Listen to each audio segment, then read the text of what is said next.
Thank you, everybody, for being here and welcome.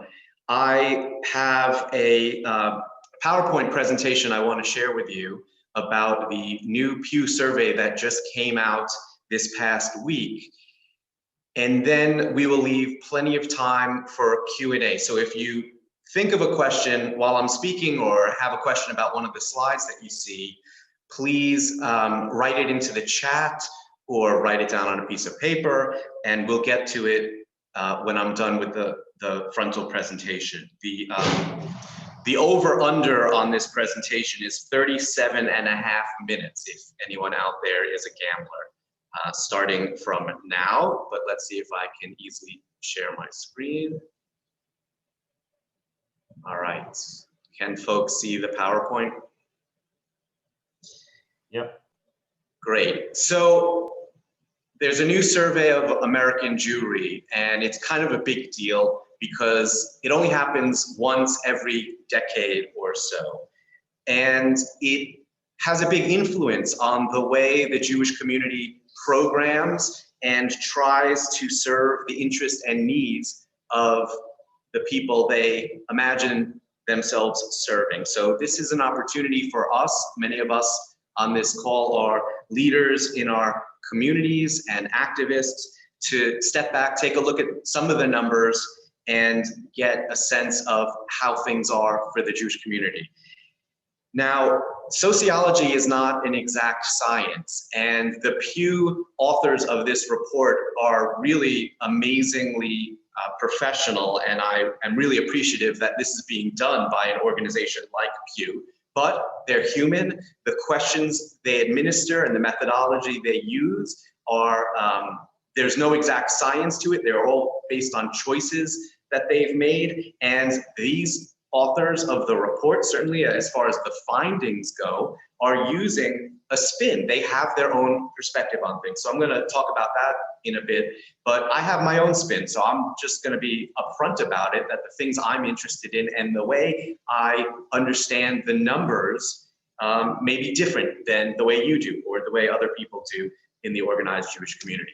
Before I dive into those numbers though, I wanna say a word about pluralism, because this is the first time that we've done a program that is both the Society for Humanistic Judaism, which, by the way, hi, my name is Paul Golin. I'm Executive Director of the Society for Humanistic Judaism, and I'm also the lead staff of our pluralistic initiative, Jews for a Secular Democracy. So some of you may have come in because you are volunteering with Jews for a Secular Democracy. Others of you may be leaders and volunteers of Society for Humanistic Judaism. Jews for a Secular Democracy is pluralistic in that the goal is to bring the many different ways that Jews identify and believe to issues of church-state separation through a Jewish lens. The goal is to bring all of it, to demonstrate that you can't pick one over the other. We have all these different approaches just within our own religion, let alone all the religions or no religion that encompass American society. The Society for Humanistic Judaism is not pluralistic, but we are a voice for secular and humanistic Jews within pluralistic settings in the Jewish community. And I've been a Jewish communal professional for a couple of decades now. I've been in many so-called pluralistic settings that felt to me as a secular and humanistic Jew to not be inclusive of me.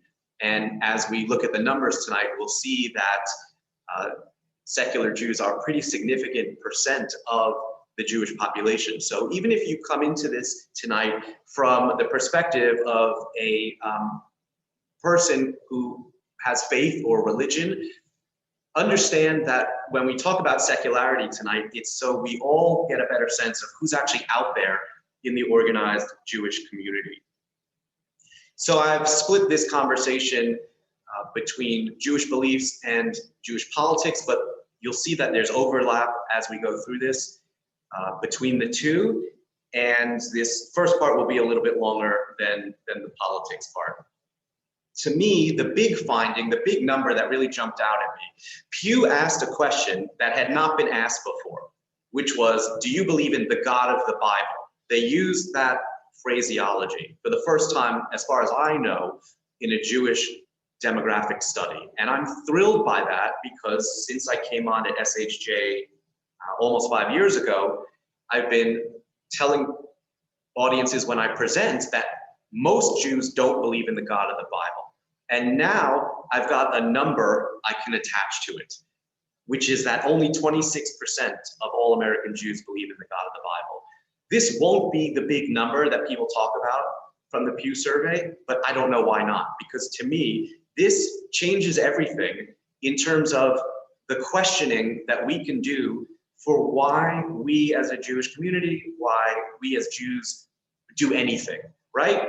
If most of us don't believe it's mandated by a God that gives commandments, then doesn't that open it all up for questioning and conversation? So I'm really excited about that. What you see here is, and I'm gonna share many charts that they published in the Pew report, but I encourage you all to go download the report and read it. It's pretty fascinating stuff, and I'm only gonna be giving a sampling of what's in there.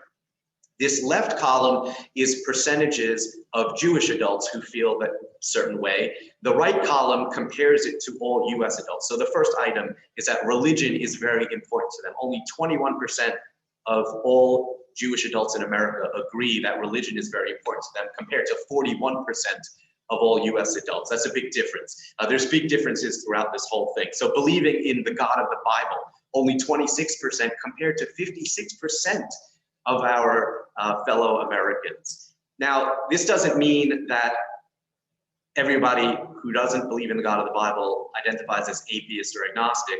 Quite the contrary. You can see the second from bottom line is 50% of all Jewish adults believe in some other higher power or spiritual force. Pew didn't drill down on what that means. I think that's a very interesting study to happen that hasn't happened. But that combined with the 26% who believe in the God of the Bible, of course, suggests that the majority of Jews believe in something.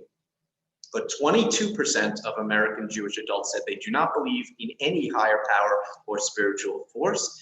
And that compares to only 10% of US adults who are atheists. And so that's more than double among American Jews who are atheists. And these translate to some pretty big numbers, which we'll talk about in a moment.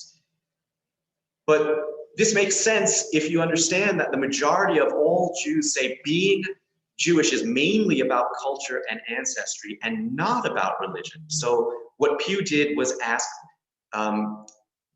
is being Jewish mainly about, and then it was a multiple choice, and I put a box around the folks who said it's mainly about ancestry, or it's mainly about culture, or it's mainly about ancestry and culture, right?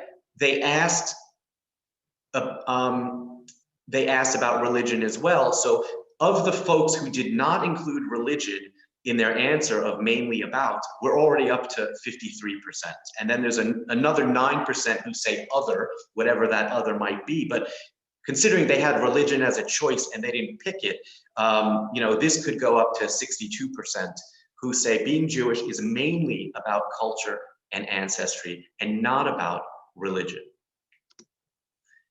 Pew does something that is controversial to some people with their methodology, which is that they divide the Jews between Jews by religion and Jews of no religion. And what they're actually doing is being inclusive by doing this. They're providing for the diversity of Jewish identity. And they didn't invent this methodology. They did this in their 2013 study of American Jews, and that was based on the methodology that the Jewish community had devised in studies, I believe dating back to 1970, but certainly the 1990 National Jewish Population Study, the 2001 National Jewish Population Study did some version of this, because as the previous slide just pointed out, you can't just measure Jews who identify as Jewish by religion. So how do they get to this? They ask a multiple choice screener question: what is your present religion, if any? And if you've got a list like Christian, Buddhist, Jewish, Muslim, atheist, agnostic, none in particular. If you check the Jewish box, you're Jewish by religion, and that's it, you're in. If you check anything else, there's a follow-up question. Aside from religion, do you consider yourself Jewish in any way, ethnically, culturally, family background?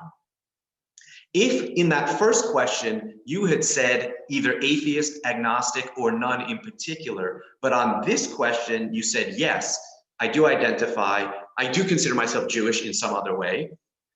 If you have a Jewish parent, or if you were raised Jewish, then Pew calls you a Jew of no religion. And these two groups combined is how Pew determines the overall Jewish population. But it is not the totality of everyone they measured, because there were folks who say yes to identifying Jewish in some other way. They didn't check Jewish by religion, but they did say yes, but they do not have a Jewish parent or a Jewish upbringing. And Pew puts them in this group called Jewish affinity, and they do not count them toward the overall Jewish population. Some people may want to. Pew is very open to say, go ahead if you want to, but they choose not to. And it makes sense with this next group, which are people who checked Christian or Muslim or Buddhist in that first question, and then when asked, do you consider yourself Jewish in any way, say, yes, I do, but they don't have a Jewish parent or a Jewish upbringing. So for example, somebody who is Christian and says, oh, well, Jesus was Jewish, and therefore I feel Jewish too. That's Jewish affinity, and Pew did not count that person as a Jew. If you say, if you didn't check Jewish for your religion, and you say no to aside from religion, do you consider yourself Jewish? But you do have a Jewish parent, or you were raised Jewish, Pew has a new category, a different category for you, and that is Jewish background. And here's how it plays out in the numbers. So first of all, for me, obviously the headline is there are 1.5 million adults who are Jews of no religion. This shows two columns. One is the share of US adults. Jews make up 2.4% of the US adult population. And the column on the right is the estimated total number. So net Jews, so Jews by religion plus Jews of no religion, according to Pew, adds up to 5,800,000 roughly. But you can see that these other categories, Jewish background and Jewish affinity, are not insignificant. 2.8 million people of Jewish background, meaning a Jewish parent or upbringing, but don't consider themselves Jewish at all, not even culturally. Or 1.4 million Jews, Jewish affinity people. Many of them, 1 million of them, are another religion, but still consider themselves Jewish in some way. So some pretty remarkably large numbers here, I think, for these other categories that are not included in the overall population. And of course, the big thesis for Pew, which is related to their work on studying all religions in America, is that the nuns are on the rise, not the N-U-N Catholic clergy nuns, the nuns, N-O-N-E-S, people of no religion, which Pew has been tracking over the past couple of decades, and I hope you've heard of this, and the number of people who don't affiliate with an organized religion is increasing. Jews of no religion, according to Pew, says that is now at 27% of all Jews. When they did this study in 2013, it was at 22%. There's all kinds of warnings in this report that you can't directly compare the two studies because they used a different methodology. But on this number, it seems like they're okay comparing it. 22% Jews of no religion in 2013, now up to 27% Jews of no religion among Jewish adults. And this bottom graph shows how among younger age cohorts, age 18 to 29, Jews of no religion makes up 40%, which is huge. It's a very big percentage.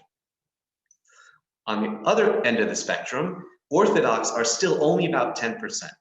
And that's less than half the number of Jews of no religion. Why do I bring this up?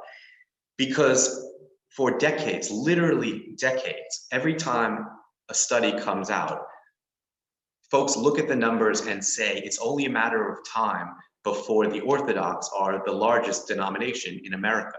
And not only hasn't it happened, it hasn't even started yet. In the 1990 National Jewish Population Study, they found 8% of American Jews were Orthodox, identified as Orthodox. And that number has never gone over 10%. And Pew found it 9%, this first column at the top. Total percentage of Jews who identify as Orthodox is 9%. We'll look a little bit later about why each time it seems like they're about to become ascendant, but it hasn't happened yet. Doesn't mean it's not gonna happen, hasn't happened yet though. You can also see the percentages of the other denominations, 17% conservative, 37% reform. No particular branch is the second largest at 32%. And then other branch at 4%. And this is the first, but you'll see this over and over again. They break down the totals by Jews by religion and Jews of no religion. So for those of you involved with humanistic Judaism, we fall somewhere in that other branch, but so does Reconstructionist Judaism, and so does Renewal, and I don't know what else people out there might consider another branch, but we're small. And you know, Reconstructing Judaism is much larger than us, and so maybe they're 3 out of the 4%, and we're a percentage point. At some point, Pew will release the data set, and we might be able to see actually whether we're named, but it won't be more than 1.5%, or maybe 2%. But that's identity with, that's not membership, by the way. So the story that Pew is telling is that both poles are rising. On one end are the secular Jews of no religion, and on the other end is the Orthodox. And the reason why they're saying this, even though it's been said after every Jewish communal study for as long as I've been in the Jewish community, is because of this age breakdown. When you look at the youngest age cohort, it's 17% Orthodox. And we know they have many, many more children than non-Orthodox Jewish households. And then at the other end, you see no particular branch among the youngest age cohort is up to 41%. And then the middle is falling out. The conservative and reform movements are much smaller when you look at the age cohort. But and if I was conservative, I'd be really freaked out by being in single digits among that youngest age cohort. But what is not shown in this snapshot is the tradition of out-migration from the more religious denominations to the less religious denominations. So that's what this graph is showing. And the way to read this is that top sentence. Among US adults who were raised Jewish by religion within, let's put in Orthodox Judaism, you go to the first column, the percent who today are still Jewish, 94%, right? But the percent who are still Orthodox is only 67%.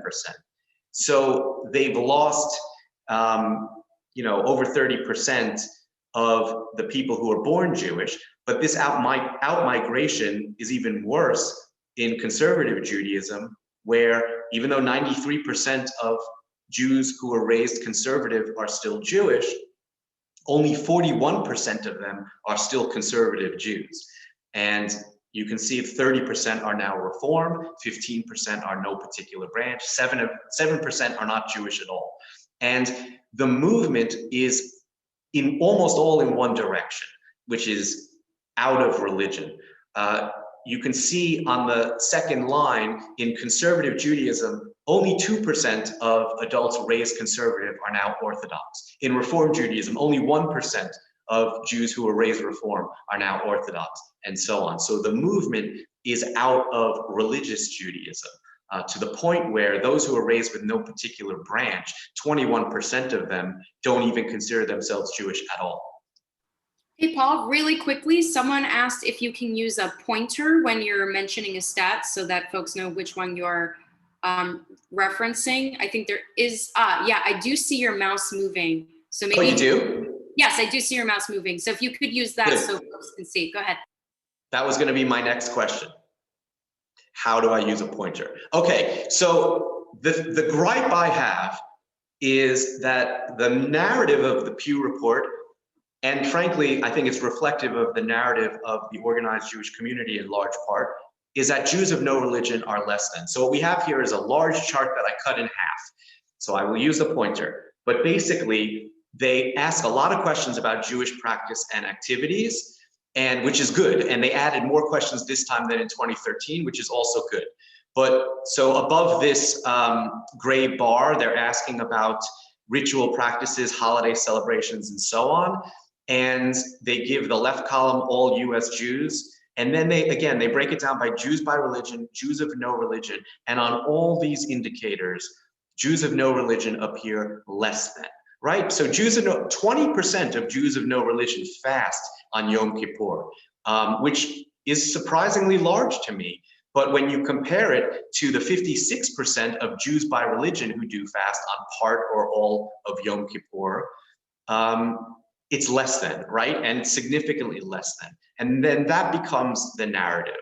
I don't know what part of Yom Kippur means. I always fast for part of Yom Kippur, until I have breakfast. So I don't know exactly how, I guess it's self-selecting how people measure that. But some of these other indicators or activities are really interesting as far as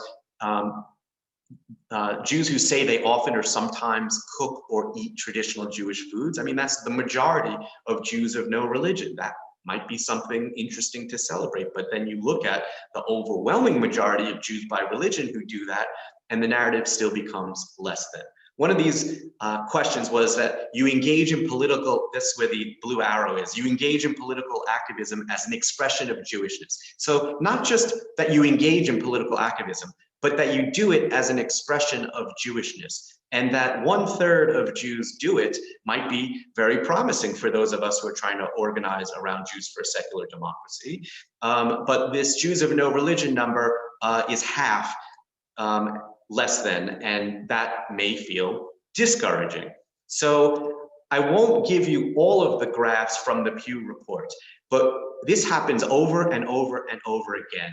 Jews of no religion are less Jewishly educated. They are less synagogue affiliated. They are less emotionally attached to Israel. They're put less emphasis on being Jewish or belonging to the Jewish people. They care less about having Jewish grandkids, and they have less close Jewish friends. These are all things that the Pew survey measured, and they break it down, but their findings between Jews by religion and Jews of no religion, and they show that Jews of no religion are less than over and over again. And the good news is, as somebody who spent a long time as an advocate for inclusion of intermarried families, the dichotomy used to be between the in-married and the intermarried. So we're not beating up the intermarried throughout this whole report, which maybe that's good news, but now we're beating up the Jews of no religion, of which I am also one of. So, I still have the same feelings about why and what's happening here. What Pew doesn't measure is where Jews of no religion are more than Jews by religion. And this is a theory I've had for quite some time. I put out there, I believe, an op-ed I wrote is going to run later this week that touches on this, which I'm excited about. But basically, your identity is on kind of a set of sliders between different poles. And I don't know if you guys, most of you are old enough to remember those hi-fi stereos where you got to mess around with the fade and the balance and so on. And I miss the tactile feel of those kind of things now that we're in the digital world. But I use it as a metaphor kind of for the way we slide between religious and secular, right? All Jews are somewhere on this kind of spectrum. And also, we'll talk later about where Jews are on the spectrum between conservative and liberal. And I'm putting them on those sides on purpose because there is a connection between being religious and being conservative, statistically. But what's really happening here that doesn't get discussed is the difference between being particularistic about Judaism and being universal. And that's the narrative that doesn't come out from the Pew survey and is never really presented by the organized Jewish community, because the organized Jewish community is particularistic. Now, we have been dealing with this tension forever because, this is the famous quote from Rabbi Hillel, if I am not for myself, who will be for me, right? That's the particularistic side of things. If I am not for others, what am I? And if not now, when? That is the universalist side, and we're constantly in tension. And I'm not placing one as morally superior to the other. I'm acknowledging, though, that there is this tension here, right? You have to look after your own family first, and before you start helping other people, you have to make sure that you have security and so on. So I get it. I'm just saying that there is a tension, a balance between these, and Pew doesn't get at it. And if they did, we'd see things about Jews of no religion where they would be more than. And we see some of it. We have to glean it from the numbers. So on diversity, the Pew survey found Jews of no religion are more than twice as likely to be part of a multiracial home. They are twice as likely to be lesbian, gay, bisexual, transgender, or queer. Or on the notion that all people are equal. I feel like Jews who intermarry are living the value of seeing all people as equal. They're not going to limit who they fall in love with based on criteria of commonality or ethnicity. And Jews of no religion are overwhelmingly intermarried. 80% of married Jews of no religion are intermarried, and 60% of Jews of no religion are children of intermarriage. So there's just this incredible overlap among that. And in a lot of ways, Pew showing the difference between Jews of no religion and Jews by religion is in a lot of ways still this tension between in marriage and intermarriage that has embroiled the Jewish community for so long. This survey found that nearly 70% of the intermarried raised children with some Jewish identity. But again, when you look at these bottom two bars here, if these are the in-married, Jews married to Jews, 93% raise their kids Jewish by religion, as Pew defines it. And for the bottom bar, Jews who marry non-Jewish spouses, only 28% raise them Jewish by religion, but 29% raise them Jewish but not by religion, 12% raise them partly Jewish by religion. If it adds up to over 50%, it means more Jews are being created because of the intermarriage math that I won't get into. But there's still this sense of less than when the organized Jewish community sees that. I see this and I think incredible opportunity, certainly for humanistic Judaism to go and try to reach those folks. But the whole Jewish community, I feel, should see this as a win. It's meaningful enough to incorporate in some ways by intermarried households, but it's generally not seen that way. So the challenge for our movement as secular humanistic Jews, some of them are finding these folks, finding and reaching either the atheists or Jews of no religion and articulating to them why do it at all. These are folks who don't participate in ritual or life cycle events or holiday celebrations for the most part. And it's because they don't see a benefit in doing it. And that's part of the message. And the other might be being a little bit more bold about what we do and don't believe, being upfront about a Jewish universalist approach, however that might look, celebrating intermarriage. And thinking about it, if it's not the God of the Bible, even if you believe in some universal spirit, if that universal spirit is not setting down a code of law and behavior, how are you deriving your ethics? It's from humanism. So getting more people to understand what humanism is the opportunity. This drills down a little bit more into that percentage of who believes. This is 22% don't believe in anything. So when you do the math on that, it means there are 1,276,000 Jewish atheists, adults in America. Here's, even among Jews of no religion, half believe in some other higher power, spiritual force, about the same numbers as Jews by religion, this middle piece. But obviously believe in the God of the Bible, only 7% Jews of no religion, compared to 33% Jews by religion. But even Jews by religion, 2/3 don't believe in the God of the Bible. It's really remarkable to me.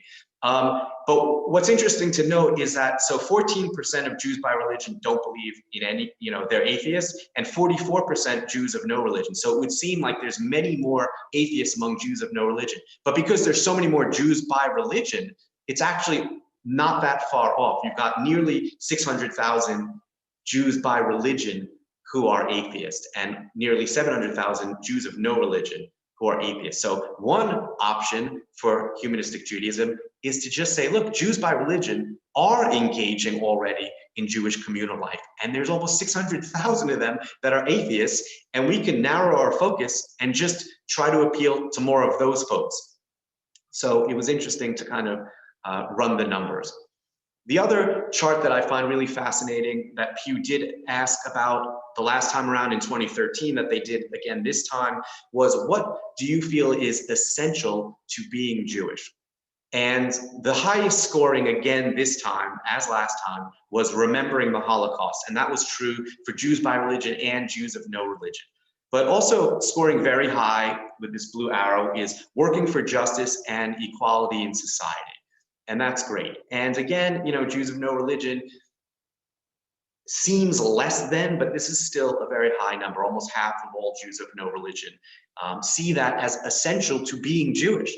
One thing I want to point out is this yellow arrow, that overall, most Jews don't think it is essential that to your Jewish identity to care about Israel.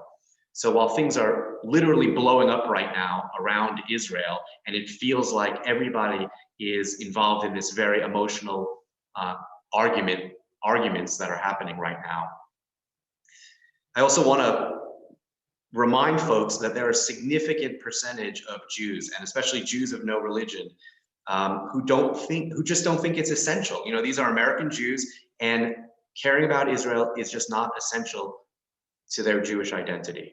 Later on, we'll see that they think it's important, but there's a big difference between important and essential. And as with the last Pew survey, to me, this is the most damning number, and it didn't get any play in the organized Jewish community, but basically, most Jews don't think it's essential to be part of an organized Jewish community. And that is a challenge for us as an organized Jewish community at the Society for Humanistic Judaism. It's a challenge for everyone in the community, but especially among these Jews of no religion, when only 12% think it's essential to be part of a Jewish community. That represents a real challenge for us. I'm going to go quick on the politics piece because, quite frankly, I think Pew really missed an opportunity in the questions that they did and didn't ask. But I'll give a taste of what came out of it for me. And again, going back to my sliders, they found that because so many Jews are secular, and to me, that represents a more toward universalism than particularist approach to life, so many Jews are liberal. So first, they talk about party affiliation. And as I'm sure most of you already know, most Jews are Democratic or lean Democratic, 71% of all Jews. And the Orthodox are the exact flip. And what was surprising to me about this chart is that when they break it down by denomination, even conservative Judaism has 70% Democratic or lean Democratic, which is the same as overall Jews. It's literally, those of you who may not know, it's a term of art to call the liberal Jewish denominations, basically is a euphemism for non-Orthodox, is to say liberal Jewish denominations. But it's literally true as far as political affiliation goes. There's not a huge difference between Reform, Conservative, and no particular branch. There's a big difference among the Orthodox in terms of party affiliation. Pew asked a lot of questions about anti-Semitism. I understand why this is a concern.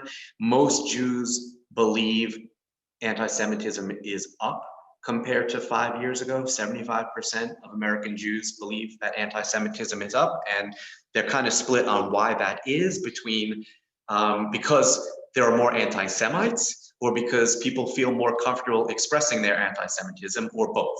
But either way, they did a lot of measuring of, have you experienced anti-Semitism? Have you seen anti-Semitism? Orthodox Jews have seen a lot more anti-Semitism. than non-Orthodox Jews, in part because of the distinctive clothes and identifying markers that they wear. So this, I understand why Pew wanted to dive into this.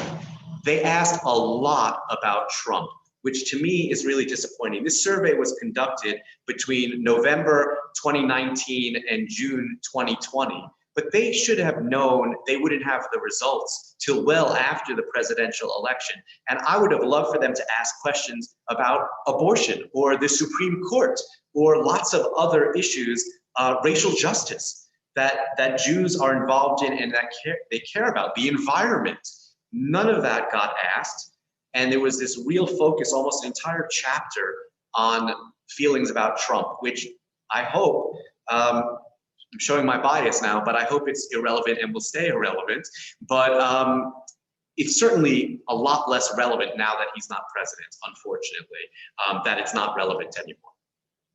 On this chart, we're looking at how Jews describe, how friendly Jews felt Trump was toward Israel and toward US Jews. So toward Israel, the majority of Jews felt Trump was friendly. That includes even Jews of no religion, half felt he was friendly toward Israel.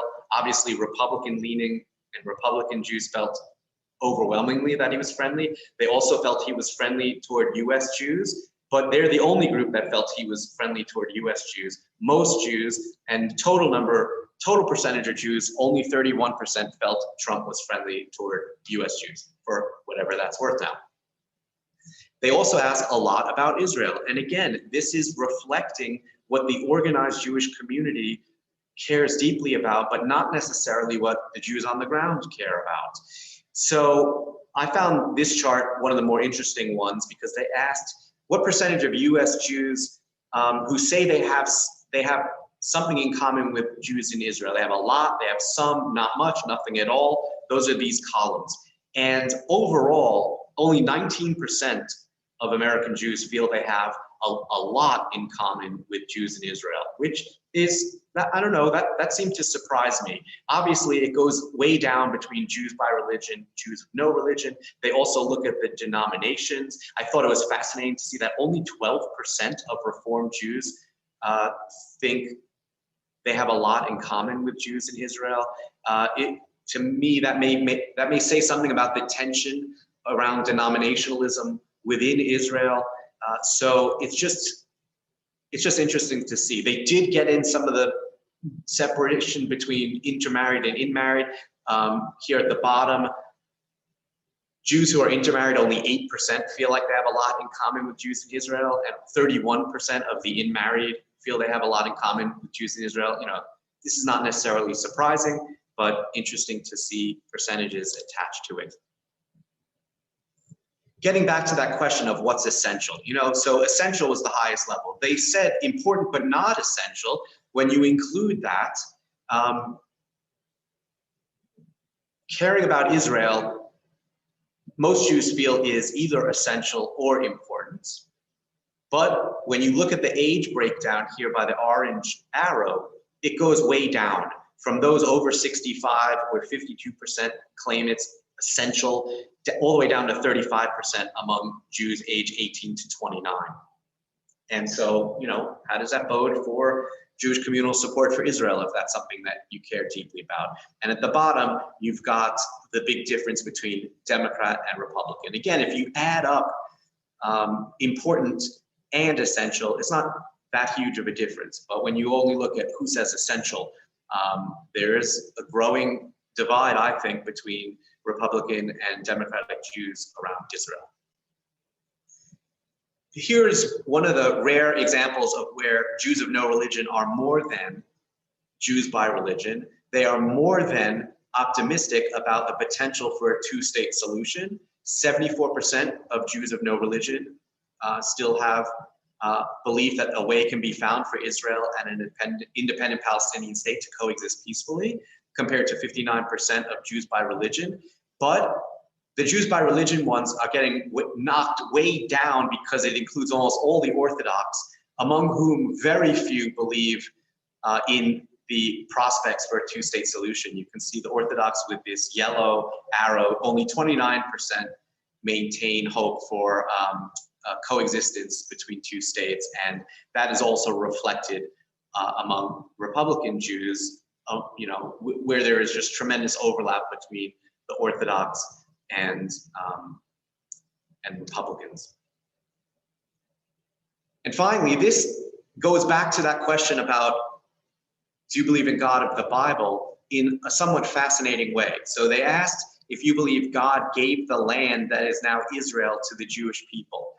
And overall, 32% of Jews said yes. Now, remember in that first slide, only 26% of all Jews believe in the God of the Bible, but a lot more than 26%, we're now up to 32% who believe that that God gave the land to Israel. So it's interesting that if you ask the same question in different ways, you get other folks to kind of acknowledge some kind of belief.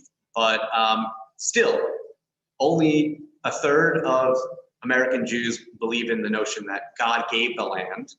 And obviously among Jews of no religion, it's dramatically lower, although it's interesting to see 11% of Jews of no religion think God gave that land to the Jewish people. And obviously at the very bottom, I highlighted that Democrats also don't particularly believe the land was given by God. That's a big difference between Republicans. But again, this is based on who is a Republican Jew. Mostly they are Orthodox, and 87% of the Orthodox believe God gave the land to Israel. It's interesting to see 46% of conservative Jews do as well.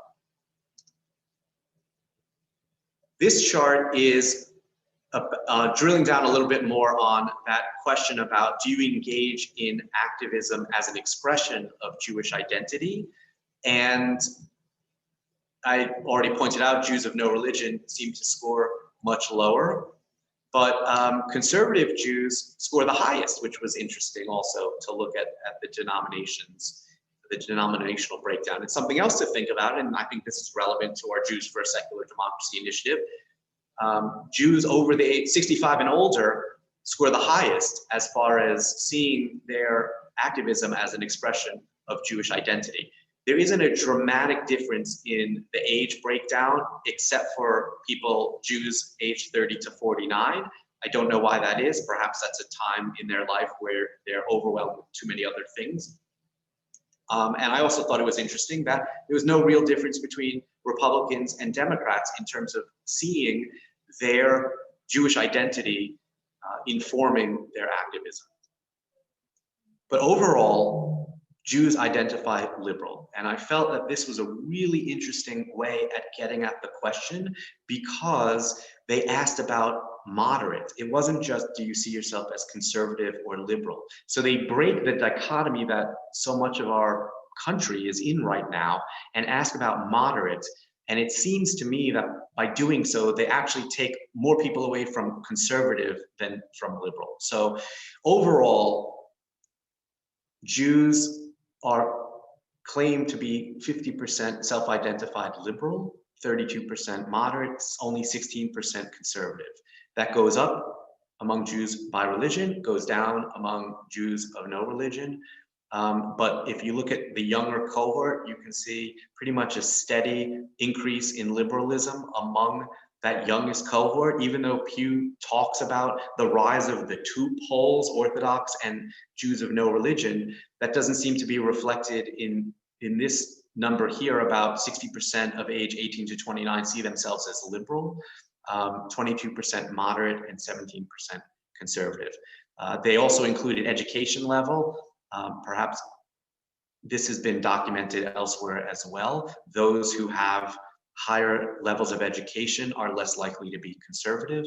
But again, because they include this moderate position, without knowing what issues they're moderate on, folks with a college degree, about 59, 60% liberal, but 28% moderate, and then 11 or 12% conservative. But even among Republicans, only 55% of them called themselves conservative. 41% said that they were moderate, and 4% of Republicans called themselves liberal. And you get much less moderates among Democrats, who feel comfortable, it seems, calling themselves liberal. So that's what I drew out of the Pew study as far as Jewish beliefs and Jewish politics, how they might relate. Obviously, this is just my spin on things, and I'm welcome to have pushback. But as I said, there weren't a lot of the questions I would have hoped to see, but here's what I gleaned from some of the other answers. So they asked about, should rabbis officiate at gay weddings? 71% of US Jews said yes, and then another 15% or so said, depends on the circumstances. But overwhelmingly, to me, that suggests support for gay marriage. And also 9% of the Jews surveyed said that they are gay, lesbian, or bisexual. They were not asked about trans or queer. I believe obviously it would have gone up, I think, significantly higher than 9% if they had. But either way, I think a case can be made that this suggests good support for LGBTQ equality. 3 in 10 Jews have a postgraduate degree. Many Jews have a college degree. This suggests support for advocacy around science-based policymaking and environmental causes to me. But they didn't ask, so I have to read into it. And 85% of Orthodox Jews went to Jewish day school or yeshivas for at least 1 year. They, until they release the data set, you can't really get at how many more than 1 year they went, but I presume most of them went their entire schooling. And they are huge supporters of voucher programs, which those of you who've been following our Jews for Secular Democracy initiative know that we find that very problematic because of the way that religious fundamentalism abuses those voucher programs. So some stuff I read into the report, but not because they asked these direct questions. Hope that gives a sense of the way I looked at the report, but I encourage you all to dig into it on your own and interpret it however you want. But I am now going to remove my spotlight, and Sarah, maybe were you able to follow the chat, because I wasn't able to look at any of the chat. Yeah. Yeah, there were a few questions. I definitely would encourage folks to submit more questions in the chat. One just quick out of the way, someone was asking if Hasidim were part of the survey, and if so, where they were reflected. Great question. And this may answer why that rise of the Orthodox may finally start to happen. They didn't break it down in the report that I saw. At some point, the data will be out there and people will do additional reporting on it. But my understanding is that, so when they say Orthodox, they're including modern Orthodoxy, and they're including what we call ultra-Orthodoxy. The ultra-Orthodox don't call themselves ultra-Orthodox, Hasidim, and the various sects. And my understanding is that modern Orthodoxy has actually really been in free fall over the past couple of decades as far as numbers go, and Haredi and ultra-Orthodox has been on the rise. So that 10%, so I don't know what the breakdown is of that 10% or 9% that are Orthodox, but there is just a general sense that the ultra-Orthodox are on the rise, and so maybe we finally will start seeing their percentages increase. Because modern Orthodoxy, it seems, has not been able to maintain its numbers. If folks also want to, oh, you have another, Sarah? Oh, yeah. Do you mind if I just keep rolling? Yeah, go ahead. Okay, great. So this was sort of a comment turned into a question. They said, if I was asked about my religion, I would say Jewish, so I'd be counted as Jewish by religion. I imagine that's true for many non-religious Jews. So the Jews with no religion seems like it might be an undercount. Yeah, absolutely. And I think, I hope that I tried to get across that Jews of no religion don't automatically mean atheist, agnostic, free thinker, humanist Jew. And, most of them believe in some higher power. So it is a misnomer, but it is a way for Pew and other survey takers to capture the Jews who don't say Jewish for their religion. And as I said, not to push it too much, but I'm pretty excited about this op-ed if it sees the light of day, which the editor said that it will. And I lead off by saying, I don't know how I would have answered if I had been asked, because I do obviously feel strongly Jewishly identified, but I also feel like atheist and humanist is actually a more marginalized identity in American society, and I may have felt like, let me represent that. So I would have been torn. But generally, when people ask, what's your religion? I know where they're going, and I'll just say Jewish. So I do think that a lot, and I showed the numbers, that there are plenty of atheist Jews by religion, almost as many as atheist Jews of no religion. So yeah, it doesn't, it doesn't, I think certainly most of the members of the Society of Humanistic Judaism, I think, would have shown up as Jews by religion. I see the question about who funded the study. Two places. One is the Pew Foundation itself, and the other is a Jewish family foundation called, I hadn't heard of them before, the Neubauer Family Foundation. And I haven't looked at their 990 yet to see what else they fund. But my guess is that they gave Pew a matching grant and said, if you cover half, we'll cover half. And these are really expensive studies to do. So that was a generous grant, but it is a Jewish communal family foundation. They are interested in learning from the Jewish communal perspective. Related to that, and I'm going to combine sort of two questions into one. Are there corresponding surveys in other countries like Israel? What's the easiest way to consolidate those survey results around the globe? And does the Jewish community publish its own surveys? Do they do that come out more than just once per decade? The Jewish community stopped doing their own because it was hugely expensive and controversial. So the Jewish community, the Federation umbrella, which is now called the North America, oh my God, someone help me out. I'm gonna have to edit this out of the video. Federations of North America, but it was called something else in the 90s when they did it. They did the 1990 study, they did the 2001 study. When it became apparent after 2010 that they were going to do another study, a group of people went to Pew and said, will you take this on? But if you look at the report and you see who advised Pew on that 2013 study and again on the 2020 study, it is, I think, I'll use the word biased, toward what the Jewish community wants to know and who wants to be tailoring the numbers to their worldview.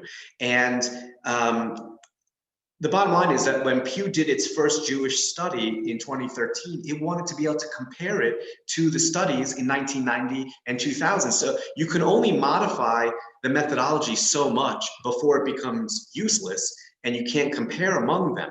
So in a lot of ways, they're kind of locked into a methodology that was set by, I mean, when you look at who does demography of the Jews, it's the Jews. You know, that in 2013, I was very excited that the Pew Foundation, which is not the Jews, it's the Pews, is going to be able to take a more objective viewpoint. And then I was kind of disappointed to recognize, and I understand why they have to do this from a sociological point of view, they needed to still use a lot of that same methodology of how do we break down the Jews? How do we show who's more than and who's less than, and so on.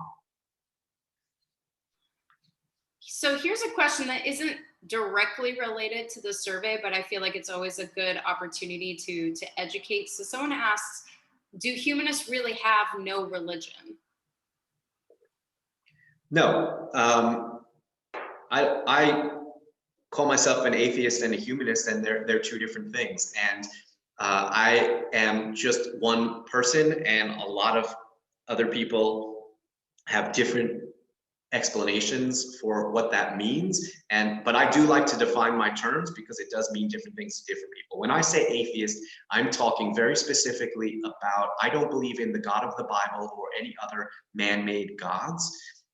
As far as the great mysteries of the universe, I'm agnostic because how can I know? You know, who started the universe? What came before the Big Bang? I don't know. You know, so on those kind of questions, I'm agnostic. But to me, humanism describes where my values come from. to me, humanism is the positive process of using reason and learning and knowledge and empathy to make the world a better place for more people. So that idea is not related to God necessarily at all. It's the notion that it's up to humans to make that change, a positive change in the world, or that humans have the power to do that, whether or not there's a God. American Humanist Association, their motto is literally good without a God. So they lead with the atheism, but I think they would agree that atheism for them describes what they don't believe, but humanism describes what they do believe. And my understanding is that's why we were set up as humanistic Judaism and not as atheist Judaism. And there are many people in our movement who would never use the word atheist and don't even like it when I do. And I understand that, but it's the humanism that we all have as a commonality. And if you have not yet ever experienced humanistic Judaism in practice, I think you'll find that it's not about God at all. It doesn't mention God, but it's not anti-God, it's not anti-religion. It's simply about the human experience. And so that's how I come at it from. And so I would say, no, you don't have to be atheist to be a humanistic Jew by any stretch of the imagination. And that's, look, it's part of the complexity that Pew is trying to get at here, is that a lot of this stuff is overlapping and nebulous and not clearly defined, and they're giving Jews the opportunity to define it themselves. I saw some people complaining that there even is this split between Jews by religion, Jews of no religion. I want to be clear, I'm not complaining about that, because I understand that if you didn't have it, if you only asked the question, what's your religion, then you're going to lose 1.5 million Jews. And you may have lost me depending on how I answered that question. But by having this dichotomy, you get to include me, and I am included. But what I'm saying is, then don't ask only questions that make me look less than, without also including a bunch of questions that are going to show what my values are. So here's a question about Jews of color. Someone mentioned that Pew says 8% of Jews are Jews of color, but there's other estimates floating between 8 and 12%. So they were asking for any comments on that. Yeah, I don't have the chart right in front of me, but please go dig into it because it's very interesting. Basically, Pew, there had been a controversy about this within the past year, because some of the old school, I don't know that it's relevant, but I'm going to say it anyway because I think it's relevant, white male Jews who have dominated Jewish demography for decades denied that Jews of color were anything more than like 8%. And they just came off really callous in the way that they did that. And Pew basically gave numbers for everybody to be happy, because they said that overall, it was something like 92% of all Jews are white, non-Hispanic. Yet, when you look at it broken down by age cohort, as you get younger, Jews become more racially diverse.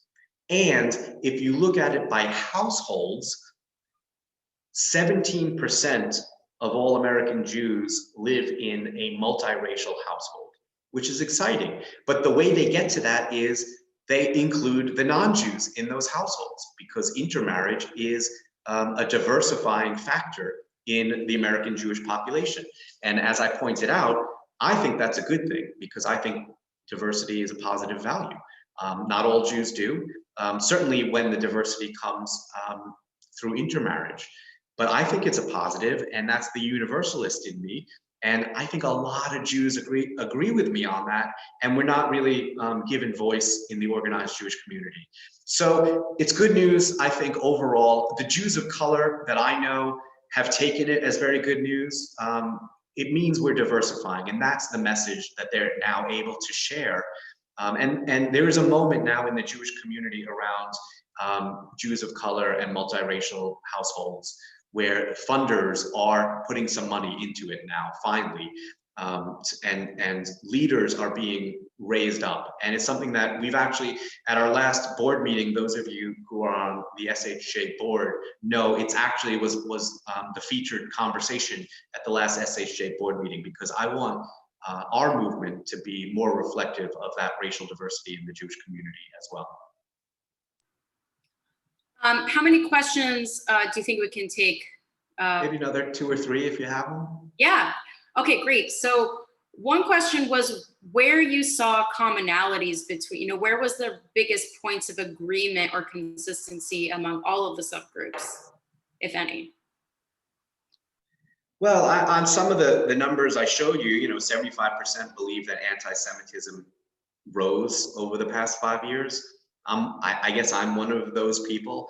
I don't know how big a threat I think it is. I mean, I haven't experienced it personally that much, but I know it's real. I don't think it's just perception. So that was certainly a shared commonality. And look, on that political stuff, Jews are overwhelmingly liberal. They voted for Biden by 70%. That's a huge, huge gap between Democratic and Republican Jews. And I think that gap is also about religiosity and religious privilege and support for separation of church and state, which unfortunately many of our Orthodox cousins don't support in the ways that most Jews do. I don't know whether they're being short-sighted about it or whether it's a longer-term goal. But if the wall between church and state crumbles in America, we don't become an Orthodox Jewish country. We become a Christian fundamentalist country. And then I don't know where that leaves our Orthodox cousins. Maybe they're still in a place of privilege, but I don't know. I wouldn't, if I was them, I wouldn't want to take that chance. Go ahead, Sarah. What were some of your other things? Because I see some interesting comments as well, like Buddhism. I just want to answer the Buddhism one that Marty threw in there. Buddhism was one of the religions where if you answered Buddhism and then you said that you were Jewish as well, but you don't have a Jewish parent and you don't have a Jewish upbringing, you would not have been included in the Jewish community. Is it fair? I don't know. But if you said you were Buddhist and then you also said you have some attachment to being Jewish because one of your parents is, or because you identify as it culturally, whatever, then you are in, and you are one of the famous Jew-boos. So here's, I just lost it, sorry. It's all right. Here we go. What do Pew's findings imply for the makeup of Jewish community institutions? Who do these institutions represent and who is left out? I don't think there were big drops or big surprises. This has been an ongoing challenge now for several decades, if not a generation or more, which is that affiliation rates are low. And we struggle with that in humanistic Judaism as well, because we were modeled on the congregational denominational model. And that's in free fall outside of Orthodoxy. And within Orthodoxy, they're using a different model anyway. This membership model, even the membership model at JCCs. So it's not really reflected in the Pew survey so much, but those of us who've been working on it understand that there are tweaks and then there are revolutions. And the tweaks to the membership model, that's been happening in some of our communities. Those of you who are here from Kol Hadash in Chicago, they, in the Birmingham Temple, tweaked their membership models to allow more people to be able to belong, to not have to climb such high membership costs, barriers, and so on. But then there are revolutions. Chabad, and I didn't include it, but the Pew survey does look at participation in Chabad. Those of you who may not know, Chabad is an Orthodox outreach arm of Orthodoxy. They themselves are what you might call ultra-Orthodox, but the people they serve are not, and they are certainly on the surface, very inclusive of any expression of Jewish identity, but they're promoting an Orthodox version of Judaism. And a lot of Jews have participated in their programming, but they completely overturned the model. They're not a membership organization. They don't charge for high holiday tickets.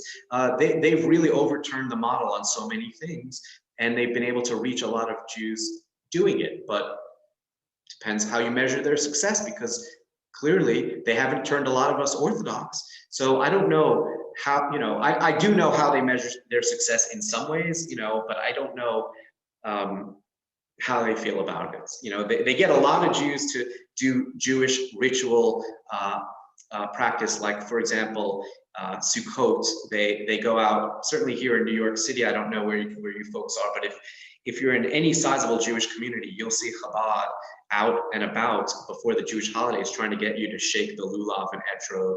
And for them, it's like the holy spark. You've released magic into the air, and that was the job. That's all they were hoping to do. So if that's how they measure their success, that's great. To me, I take inspiration from that, not the magic part, but the part about, if I can excite one person about humanistic Judaism, even if they don't become a member, if they become aware that this is a way of identifying, that's my job. Then I did my job. And I've had the experience many, many times since I came on of telling someone what I do and then having them say, oh, that's how I believe, and I'm glad that there's a word for it. They hadn't heard of humanism before, and now that they have, they know that there's a word for how they feel, and they're happy about that. That's my little magical spark that I like to put out into the universe. All right. Before I close out with the last question, I, as the program coordinator for Jews for a Secular Democracy, would be remiss if I did not invite all of you to sign up to volunteer for Jews for Secular Democracy. So I'm going to throw in the chat in just a second here after I ask the last question, a place to sign up, especially if you are someone in Florida, Illinois, Michigan, or New York. We have active cohorts there, but you can start a new cohort in your state to advocate for separation of church and state. So I'll throw that in there.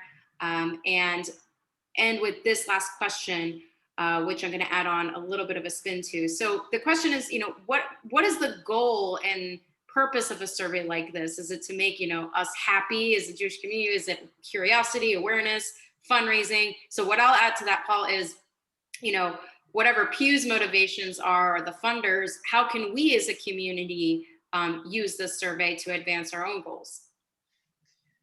Yeah, well, obviously, it has given me an opportunity to talk about humanistic Judaism in a couple of op-eds I submitted, to do this program, and to raise awareness among the wider Jewish community that most Jews don't believe in the God of the Bible. What does that do? Who is leading us, and how reflective are they of most Jews? Should they be? I think that maybe for some Jews, they want their leaders to believe it, even if they themselves don't believe it. I prefer to have leaders that I agree with as far as beliefs and values go. But some Jews, and I've seen this happen. There was a famous case, Rabbi David Wolpe in Los Angeles, is a very well-known conservative rabbi. One year let it slip out that Exodus was probably a myth, and his congregants were up in arms, and he walked it back. He took it back. And I just felt like, I want to be able to talk about these things openly, and certainly the data that I shared tonight was what I selected out of it, because this is what I want to have the conversation about. But if we were an anti-poverty group, I would have shown a very different presentation tonight, because there was a lot of data about how COVID hit the Jewish community financially, and how many Jews live in poverty, and who they are, and what their age range is. And as we dig deeper into the data set, which they will release and other people will study it, where those Jews in poverty live. So if you are a Jewish poverty organization, the data in this is going to be invaluable for you to find out where the people are that you need to be serving, to share with your funders about what the needs are, and so on. And likewise, for any other of the issues or causes that are happening in the Jewish community. In many cases, there are enough questions in here for almost all of the Jewish communal organizations to pull something out and say, oh, this justifies the need that our mission is seeking to serve. And I certainly feel like it does that both for Society for Humanistic Judaism and our initiative, Jews for a Secular Democracy. But it's that spin that I certainly feel very troubled by. And, you know, I spent 16 years for an organization that kept pointing out the anti-intermarriage spin.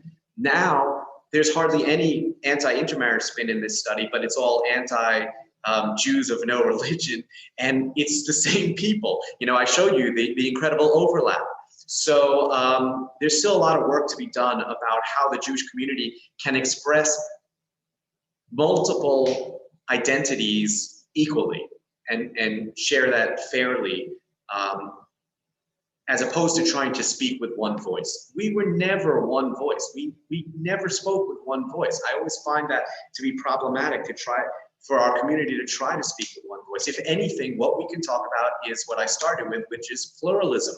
We've got a lot of different ideas among us. You know, and the question before about what do we have in common? You know, I don't know that there's one universal thing we have in common, but we have a lot of overlapping circles of our Venn diagram. And I think that this idea of Jewish pluralism is kind of where to hang our collective hats as far as what can we say that we all do. You know, I've heard people say, well, the one thing all Jews can agree on is God, Torah, and Israel. I'm like, we can't agree on any of those three.